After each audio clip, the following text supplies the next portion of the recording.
But we're going to start with this because as everybody knows, Kramnik's account was his blog posts, I believe it was, were muted. He lost the ability to post. So let's start with this. All right, let's get going. Here we go. This was the post, which is called Helping Chess.com in their Fears Fair Play Battle Part 2. This was published by Vladimir Kramnik on December 23rd, 2023 at 10:39 a.m. It says, I will present another player today and continue with frequency one a day after. It will be a long serial. So what is Kramnik saying here? He's talking about players, and he's saying that one day after another, he intends to talk about quote unquote interesting statistics about how, God only knows how many chess players there are. And it says it will be a long serial. I would like to examine chess.com member Legend is Back 1. This undoubtedly talented 12-year-old boy is 3084 rated on the platform in the Blitz section, 1 point ahead of Fabiano Caruana, the highest 3104 a month ago, top 10 in chess.com leaderboard. His personal record against Hikaru Nakamura in 3-minute Blitz games is more than respectable, 7-11, winning each third game playing Hikaru. Now, those of you guys who have been watching my stream, you probably have noticed I've played him quite a bit. He's a very, very talented Turkish junior player. He's, I think, probably amongst 12-year-olds, probably the highest rated at the moment, and he shows great potential. But let's keep going. It says, something we haven't seen in chess history yet at this age. None of the future world champions at the age of 12 could compete on almost equal terms with the best world chess players. I find it hard to believe, but chess.com seems to have another opinion. See, and this is the big problem, and I already said this earlier, but I'll say it once again, which is that chess is changing constantly.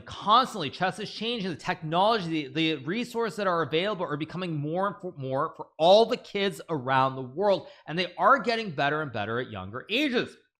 This is not up for dispute. This is simply a fact. And to use a better example, there was recently this 8-year-old girl from the United Kingdom. I think it's Boda Srinivasan or something like that. I might have the name wrong. She is 8 years old, and she had a performance in the European Blitz Championship of over 2200. She played at a master level as an 8-year-old, and in the history of chess, that was not possible. And the big problem, once again, is that Kramnik fails to realize that chess is constantly changing. The world is not always going to be the same. And whether it's Kramnik, or frankly, whether it's it's Bodhana, sorry. Whether it's her, or whether it's like other players, the fact is players are getting better at younger ages. They have so many more things available to them now than when Kramnik was playing chess 30 years ago. And I would also say I think that COVID has made a massive difference as well. So let's keep going. It says FIDE ratings for today are classical 2496, great for this age. The boy is talented for sure. Rapid 2342, Blitz 2359. And now here we go. There are two possible variations. The boy is genius the chess history has not seen yet. Oh my God. And this is where I can tell you, based on the path that's being taken here, there would be another player who would very quickly come upon the radar of this former world chess champion. This player called Sina Movahad as well, from Iran, who I've also played quite a lot online, whose rating was very close to 3100. I think his rating has fallen a little bit, but he's been close to 3100 as well. So Kramnik once again is showing that he does not understand how chess works. And of course, today we have a much better example, because in an over-the-board game, let alone online, we can talk about online all we want, but in over-the-board, there's this 2000 rated player from Kazakhstan who drew against the runner-up in the World Championship, Jan Nepomniachtchi, and there was a 0.006% chance of him drawing or even winning the game, and he did achieve a winning position. Nonetheless, it's as we keep seeing, he's a genius chess history is not seen yet, or the platform is not doing its job properly. Again, very clear what the insinuation is here. There's no doubt what the insinuation is. In the case of the second scenario, it is utterly wrong to keep silent. Only problem is he is wrong. Because at such an age, we don't yet fully understand what should and shouldn't be done. Therefore, sure, there are many kids on the platform. I believe chess.com must react if they find something fishy in such cases.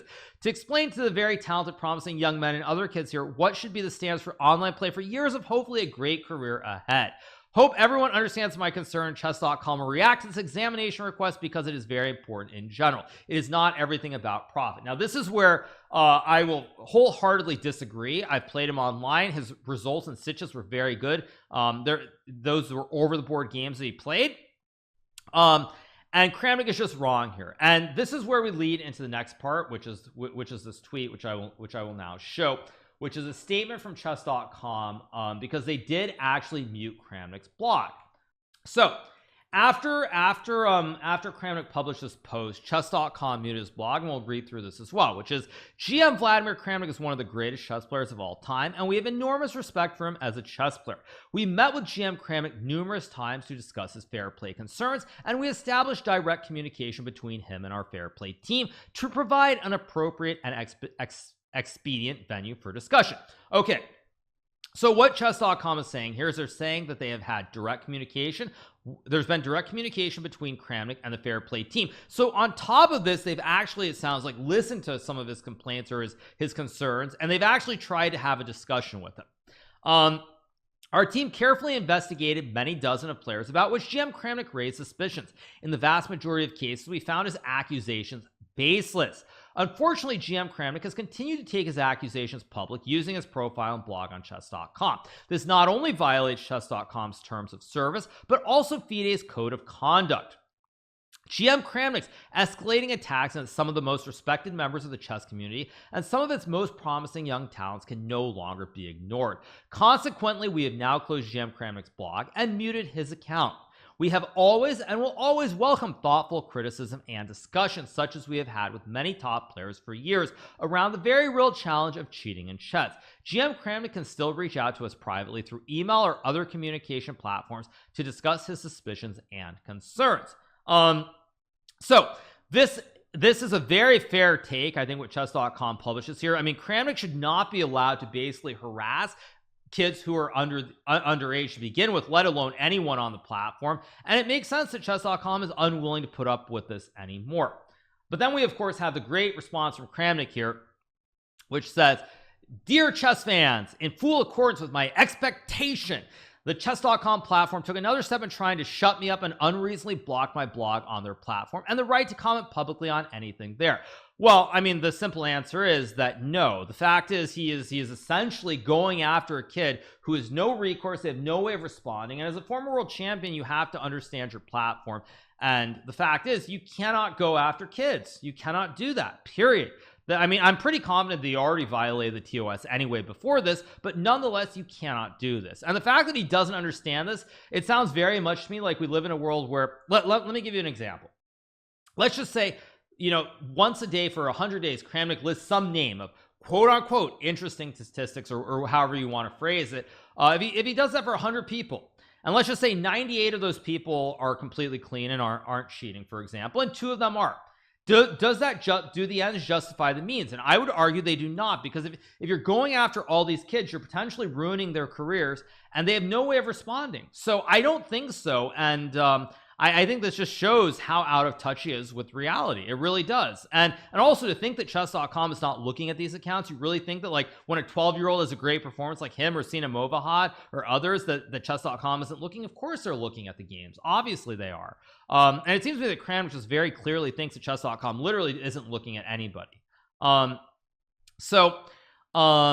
And it says, "I have not received any letter for them about the reasons for these actions. As previously, I also did not receive any response to my statement publications or even to my complaints about direct threats received from members of their platform." Okay. "Indeed, I have repeatedly informed chess.com privately about some extremely suspicious statistical performances of some players, but I have never received a clear, reasoned answer, and in most cases none." Well, first problem here, and this is where chess players really need to learn their place in the world. Chess.com is a private company. Just because Vladimir Kramnik is a former world champion does not mean that they have to answer everything. They have to answer whatever he asks. They don't have to. They're going out of their way to try and be respectful, it would seem, by even entertaining his concerns and what he's saying to begin with. They don't have to. They're a private company. He has no right to demand anything. If it was his own site, of course he could, but it's not his own site. And as we know, the statistics, of course, are insane as well. But let's not dive into that topic right now. So it says, "This extremely disrespectful attitude towards a former world champion, coupled with an unwillingness to consider a case of obvious statistical anomalies, forced me to act in a public way for lack of an alternative." Well, the bigger question here is, What does Kramnik have to say about the game today, where a 2,000 rated player drew against the former challenger for the World Chess Championship, Jan Nepomniachtchi? This is the big question. How does Kramnik explain it? Because what's he going to say? Is he going to say it's interesting? How does he explain it? Because that is an even bigger statistical anomaly, I believe, than any of those questionable statistics that he mentions in his blog post. Like, you literally have someone who's 2012 drawing against the second best player in the world, player playing for the World Championship today. How does he explain that? How does he explain it? The only promise I received in writing from the management of chess.com about my correctness in the matter of headphones, and unequivocally the assurance given me 6 months ago, the use of headphones and contrary to chess.com's policy and will be prohibited. Unfortunately, it has not been fulfilled. Okay, I don't know if he's talking about Title Tuesday, he's talking about Champions Chess Tour or whatnot. Who knows? I admit that this episode undermined my confidence in chess.com. My question a couple of months later why headphones are still not banned was ignored. Oh man, sad. The only factual response to my and almost 2,500, oh my god, really? And 2,500 signatories to the well-known petition, recent request chess.com was replete with gross logical and factual errors. This poor guy, does Kramnik really, like, is he trolling? Is he completely trolling, or is he completely lost it? The 2,500 signatories, most of those signatories were trolls that people were memeing. I'll give you an example of that. I'm pretty sure that I spoke about this before. But I saw very famous luminaries like Joseph Stalin, Vladimir Putin, Hikaru Nakamura, Levi Rosman, Magnus Carlsen, Hans Niemann, and so many other great luminaries from history. I think I even saw Paul Morphy signing this petition, and I mean, it's obviously very clear that a lot of people who signed this we're having a lot of fun with it. So it's very sad if he actually believes that these were like real signatures. It's especially funny considering his take on politics, actually. Really funny. And it's actually very hypocritical, because those of you guys who know what he thinks about politics and the American election, and then it's like, no, but these 2,500 signatories, they're you know, I mean, like, I don't know about you guys, but when I see Joseph Stalin signing something, I don't know, it's hard to take it seriously. So let's keep going. We have factual errors, which I point out more than once in my public blog articles on the platform. And again, in response to the royal silence, I don't see any reason to block me on the platform, since I haven't done anything else than publishing the true open source statistics, seeking the platform to examine obvious anomalies. Once again, these statistics have already been debunked by mathematicians who do this for a living. And it's very sad to see Kramnik once again not acknowledging the fact that people who spent their lives doing this actually know what they're talking about, whereas Kramnik does not know what he's talking about when it comes to statistics. So, and also, I mean, this is really disgusting too, where he says, like, block me for the platform. He literally goes after a 12-year-old kid. Like, that's what people seem to be missing here. Because I've seen some of the posts by other top players. They seem to be missing the fact that he literally went after a kid. He went after a kid. I mean, that is not acceptable in any world, period. It's just like, it's not acceptable. How does he not realize that is what I find really disturbing. Let's keep going. Especially since a well-known grandmaster Shimmer who was comprehensively pushed by chess.com made direct insults to me and did not suffer any punishment from the platform for this. Oh, I'm making insults. Okay. After certain things are said. Okay, dude, cool story. And of course, once again, we get back to the biggest problem here, which is a Kramnik. He thinks that because he's a former world chess champion, he walks on water and no one's allowed to question him on anything, whether it's chess, whether it's stats, doesn't matter what it is. He walks on water. He's above everybody else. That's how he feels. And it's very sad to see that he doesn't really live in reality. That's just all that needs to be said.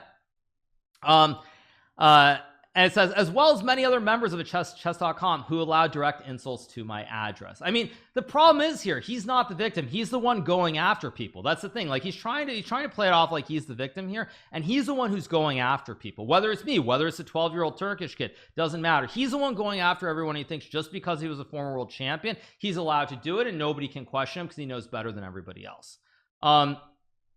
These double standards and attempts to drown out the world champion by those businessmen from chess are deeply incorrect and will not achieve its goal. Man, this is just sad to see.